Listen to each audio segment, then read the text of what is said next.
পৃথিবীর প্রথম আজান সেটা কে দিয়েছিলেন, কোথায় দিয়েছিলেন, আর এই আজান কোন দেশে শুরু হয়েছিল? বোন, আপনি প্রশ্ন করলেন যে আজানের উৎপত্তি কিভাবে হয়েছে, কোন দেশে হয়েছে, আর সেটা কিভাবে শুরু হয়েছে।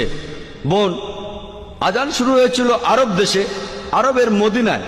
আর সহিহ হাদিসে উল্লেখ করা আছে যে মদিনায় মসজিদ তৈরি করার পর নবীজি এবং সাহাবারা সালাতের ব্যাপারে আলোচনা করছিলেন, কিভাবে মানুষকে আহ্বান করা হবে।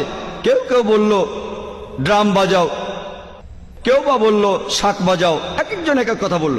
হাদিস বলছে তখন একজন লোক, সেই লোক তার স্বপ্নের মধ্যে আজান শুনল।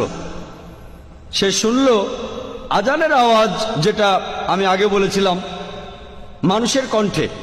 খবরটা তখন নবীজির কাছে পৌঁছে গেল, আর নবীজি বললেন সে যে কথাগুলো শুনেছে সেগুলো শুনতে খুবই ভালো লাগছে, আর সালাতের জন্য